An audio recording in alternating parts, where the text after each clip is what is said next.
जय Hind students. I hope कि आप सभी लोग स्वस्थ होंगे, आप सभी की प्रिपरेशन अच्छी चल रही होगी। आज के क्लास में हम बात करने वाले हैं हाई कोर्ट के बारे में।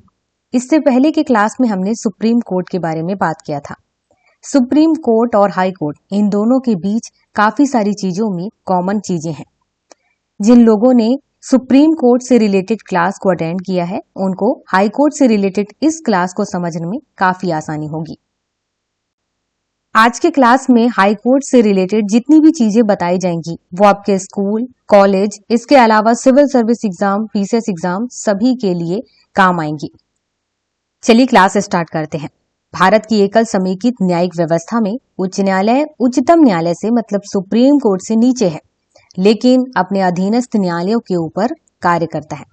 देखिए, आपको ये तो बताया गया था इससे पहले के क्लास में कि जो हमारे यहाँ न्याय प्रणाली है वो एक ही है, बस उसके स्टेज अलग अलग है। तो सबसे ऊपर, सबसे शीर्ष पर, हाई पर जो है वो है सुप्रीम कोर्ट, मतलब नंबर 1 पर है सुप्रीम कोर्ट।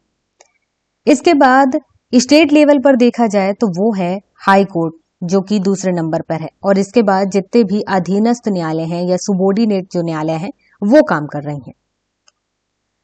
स्टेट लेवल पर देखा जाए तो सबसे शीर्ष पर, सबसे हाई लेवल पर वो है हाई कोर्ट। तो वही बात यहाँ लिखी हुई है कि राज्य के न्याय प्रशासन में उच्च न्यायालय की स्थिति शीर्ष स्थान पर है। भारत में उच्च न्यायालय संस्था का सर्वप्रथम गठन 1862 में तब हुआ जब कलकत्ता, बंबई, मद्रास उच्च न्यायालय की स्थापना हुई। 1866 में चौथी उच्च न्यायालय की स्थापना इलाहाबाद में हुई। इस डेट को याद रखें क्योंकि 1862 में सबसे पहले कलकत्ता, बंबई और मद्रास हाईकोर्ट की स्थापना हो गई थी। इसके बाद चौथी हाईकोर्ट की स्थापना 1866 में की जाती है, ठीक 4 साल बाद, और वो था इलाहाबाद हाईकोर्ट। इसको तो याद ही रखें, अभी यूपी पीसीएस का एग्जाम भी होना है, उसमें पूछा जा सकता है।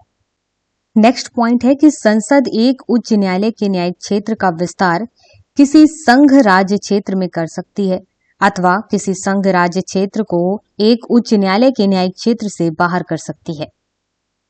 अब इस लाइन को समझने की कोशिश करना। यहाँ पर किसी संघ राज्य क्षेत्र की बात की गई है। संघ राज्य क्षेत्र मतलब कि केंद्र शासित प्रदेश। अब केंद्र शासित प्रदेश हमारे यहाँ कितने हैं, सबसे पहले आपको ये पता होना चाहिए। तो हमारे यहाँ 8 केंद्र शासित प्रदेश हैं। कौन कौन से हैं? दिल्ली है, अंडमान एवं निकोबार है, चंडीगढ़ है, दादर और नगर हवेली तथा दमन एवं दीव है, जम्मू कश्मीर है, इसके अलावा लद्दाख, लक्षद्वीप और पुदुचेरी है। अब यहाँ पर पार्लियामेंट के पास ये पावर है कि वो किसी संघ राज्य या केंद्र शासित प्रदेश, मान लेते हैं कि पुदुचेरी को उठाते हैं, पुदुचेरी भी एक केंद्र शासित प्रदेश है, ये हमने अभी बात किया। तो पुदुचेरी के यहाँ कुछ भी प्रॉब्लम होते हैं, वहां पर जनता को कोई भी प्रॉब्लम है और वो हाई कोर्ट जाना चाहती है, तो जो पार्लियामेंट है ऐसा कर सकती है कि वो मद्रास हाई कोर्ट के साथ पुदुचेरी को जोड़ सकती है। तो यहाँ की जनता को कोई भी प्रॉब्लम है, कोई भी शिकायत है, उसे न्याय चाहिए, तो उसे मद्रास हाई कोर्ट जाना होगा। अब मद्रास हाई कोर्ट में ही यहाँ पर उसकी प्रॉब्लम्स को सॉल्व किया जाएगा। अब इसके बाद पार्लियामेंट के पास ये भी पावर है कि वो चाहे तो, जैसे कि अभी पुदुचेरी मद्रास के साथ जुड़ा हुआ है, तो मद्रास के जो उच्च न्यायालय या हाई कोर्ट है उसे हटा भी सकती है। मतलब कि अब पुदुचेरी के जो जनता है उसे मद्रास हाई कोर्ट में जाना नहीं पड़ेगा। ऐसा भी कर सकती है कि पुदुचेरी में अपना हाई कोर्ट उसको बनाने की इजाजत दे दे कि तुम अपना हाई कोर्ट खुद ही से बना लो, या ऐसा कर सकती है कि इसे तेलंगाना हाई कोर्ट के साथ जोड़ सकती है। तो इस तरीके से पार्लियामेंट के पास ये पावर है। इसके बाद नेक्स्ट पॉइंट है कि संविधान के भाग 6 में अनुच्छेद 214 से 231 तक उच्च न्यायालय की गठन, स्वतंत्रता, न्यायिक क्षेत्र, शक्तियां और प्रक्रिया के बारे में बताया गया है। तो यहाँ पर ध्यान रखें, संविधान के भाग 6 में, इसके अलावा 214 से 231 तक हाई कोर्ट के बारे में बताया गया है। अब जानते हैं संविधान में उच्च न्यायालय के संगठन के बारे में क्या कहा गया है। तो यहाँ पर संविधान में उच्च न्यायालय के न्यायाधीशों की संख्या के बारे में विशेष तौर पर कुछ नहीं कहा गया है। इसे राष्ट्रपति के विवेक पर छोड़ दिया गया है, और प्रत्येक उच्च न्यायालय में एक मुख्य न्यायाधीश और अन्य न्यायाधीश होंगे, आवश्यकता अनुसार होंगे, ये कह दिया गया है बस। लेकिन संख्या के बारे में कुछ नहीं कहा गया है, तो ये ध्यान रखना है आपको। अब बात करते हैं न्यायाधीशों की नियुक्ति के बारे में। तो देखिए, जो उच्च न्यायालय के न्यायाधीश की नियुक्ति है, मतलब कि हाई कोर्ट के न्यायाधीशों की जस्टिस की नियुक्ति है वह राष्ट्रपति के द्वारा की जाती है, चाहे वह हाई कोर्ट के चीफ जस्टिस हो या बाकी जस्टिस हो। अब इसके बाद बात करें कि हाई कोर्ट के चीफ जस्टिस की नियुक्ति के लिए क्या प्रोसेस है। तो हाई कोर्ट के चीफ जस्टिस की नियुक्ति के लिए राष्ट्रपति क्या करते हैं, भारत के या सुप्रीम कोर्ट के जो चीफ जस्टिस हैं उनसे, और उसके अलावा जिस स्टेट के हाई कोर्ट के चीफ जस्टिस को नियुक्त करना है तो वहां के जो राज्यपाल हैं उनसे, इन दोनों से सलाह लिया जाता है और उसके बाद ही हाई कोर्ट के चीफ जस्टिस की नियुक्ति की जाती है। इसके बाद नेक्स्ट पॉइंट है कि 2 या 2 से अधिक राज्यों के साझा उच्च न्यायालय में न्यायाधीशों की नियुक्ति में राष्ट्रपति संबंधित सभी राज्यों के राज्यपाल से परामर्श करता है। वही लाइनें हैं जो पहले लाइन पे बात किया था हमने, बस इसे अच्छे से समझिए। मान लीजिए कि 3 राज्य हैं A, B और C। अब यहां पर हाई कोर्ट नहीं है, पार्लियामेंट चाहती है कि एक हाई कोर्ट हो। अब इस हाई कोर्ट का जो कनेक्शन है A, B, C ये तीनों से हो, मतलब कि A राज्य में कोई प्रॉब्लम होती है तो उसे इस हाई कोर्ट में जाना होगा, B राज्य में कोई प्रॉब्लम होती है तो भी इसी हाई कोर्ट में जाना होगा, C राज्य में कोई प्रॉब्लम होती है तो भी इसी हाई कोर्ट में जाना होगा, मतलब कि तीनों का एक ही हाई कोर्ट। अब यहाँ पर चीफ जस्टिस की नियुक्ति करने के लिए राष्ट्रपति क्या करेंगे, A के राज्यपाल, B के राज्यपाल और C के राज्यपाल, तीनों के राज्यपाल से सलाह लेंगे और उसके अलावा सुप्रीम कोर्ट के जो चीफ जस्टिस होंगे उनसे सलाह लेंगे और उसके बाद ही इस हाई कोर्ट में हाई कोर्ट की चीफ जस्टिस की नियुक्ति की जाएगी।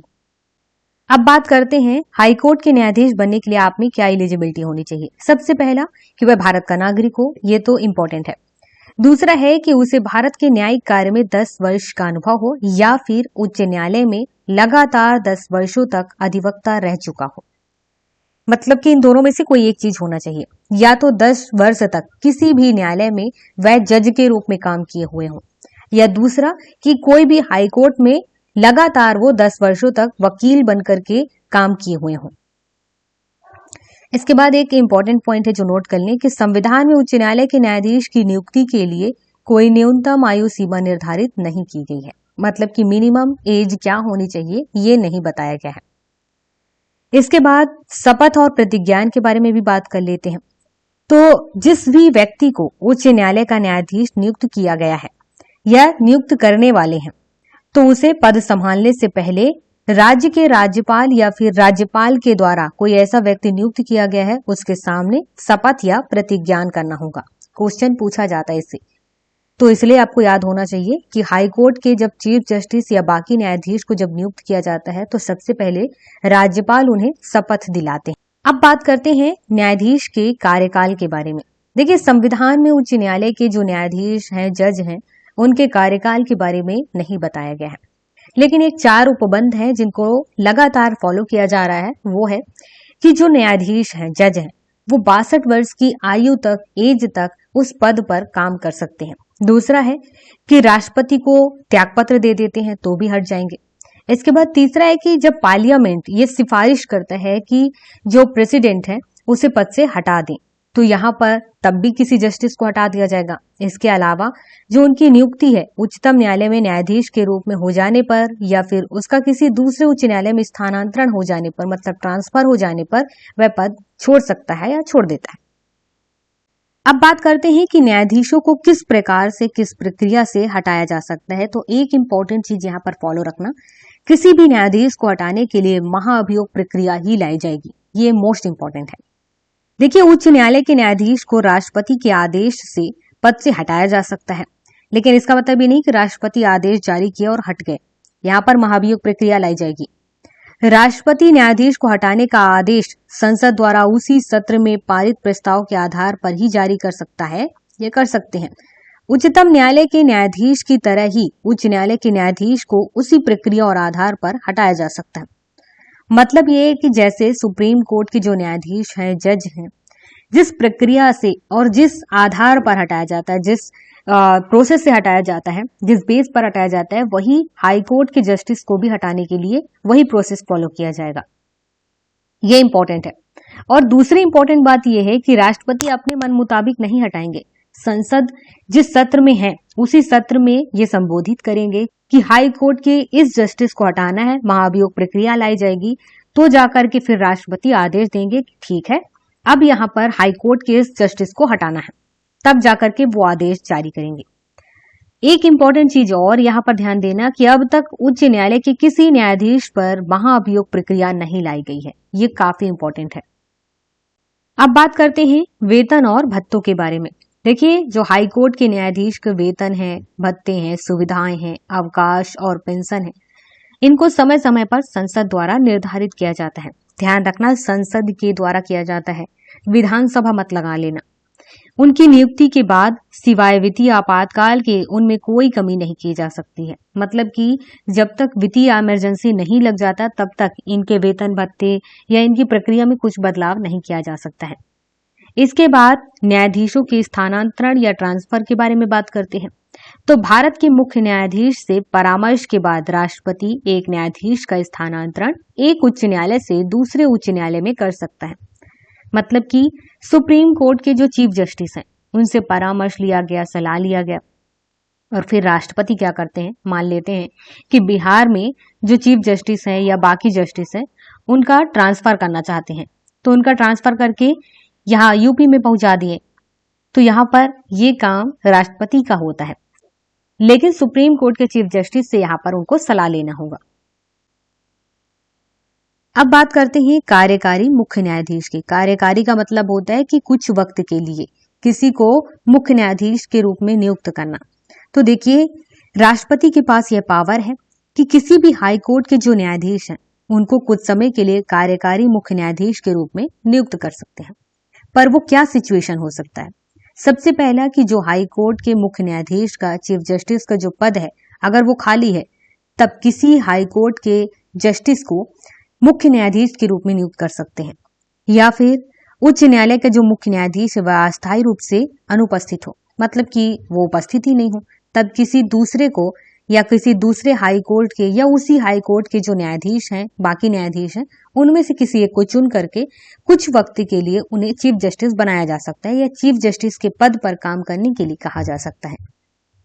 या फिर मुख्य न्यायाधीश अपने कार्य निर्वहन में अक्षम हो। फिर ऐसा हो सकता है, अक्षम का मतलब है कि जो न्यायाधीश हैं वो बीमार पड़े हुए हैं, तो इसलिए किसी दूसरे को, मतलब कि जो हाई कोर्ट के बाकी न्यायाधीश हैं उनमें से किसी को कुछ वक्त के लिए चीफ जस्टिस बनाया जा सकता है। अब बात करते हैं उच्च न्यायालय की स्वतंत्रता के बारे में। देखिए, संविधान उच्च न्यायालय के निष्पक्ष और स्वतंत्र रूप से कार्य करने के लिए कुछ उपबंध किए हुए हैं, उसी को फॉलो किया जाता है। वो कौन कौन से उपबंध है? जैसे कि नियुक्ति की विधि, मतलब कि हाई कोर्ट के जो जस्टिस हैं उनकी नियुक्ति किस टाइप से होगी ये बता दिया गया। तो इसके लिए क्या किया गया है कि जो उच्च न्यायालय हाई कोर्ट के न्यायाधीश हैं, जस्टिस हैं, उनकी नियुक्ति राष्ट्रपति के द्वारा की जाएगी, ये बताया गया है। और कैसे की जाएगी? न्यायपालिका के सदस्यों के परामर्श से की जाएगी। जैसे कि जो हमारे यहाँ सुप्रीम कोर्ट है, सुप्रीम कोर्ट के जो चीफ जस्टिस हैं, इसके अलावा हाई कोर्ट के जो बाकी जस्टिस हैं, इनसे सलाह लिया जाएगा और उसके बाद ही किसी हाई कोर्ट के चीफ जस्टिस की या बाकी जस्टिस की नियुक्ति की जाएगी। दूसरा है कार्यकाल की सुरक्षा। तो हाई कोर्ट के जो न्यायाधीश हैं इनको संविधान में उल्लिखित विधि और आधारों पर ही सिर्फ राष्ट्रपति के द्वारा हटाया जाए। ऐसा नहीं है कि कोई भी आया और हटा दिया, राष्ट्रपति ही नियुक्त करेंगे, राष्ट्रपति ही हटाएंगे। लेकिन ऐसा नहीं है कि मनमर्जी से आज मन किया राष्ट्रपति का और वो हटा दिए। उसके लिए एक प्रोसेस है, जैसे सुप्रीम कोर्ट के लिए है वैसे ही यहाँ पर हाई कोर्ट के लिए है। उसी प्रोसेस को फॉलो किया जाएगा और उसके बाद ही हटाया जाएगा। इसके बाद निश्चित सेवा शर्तें।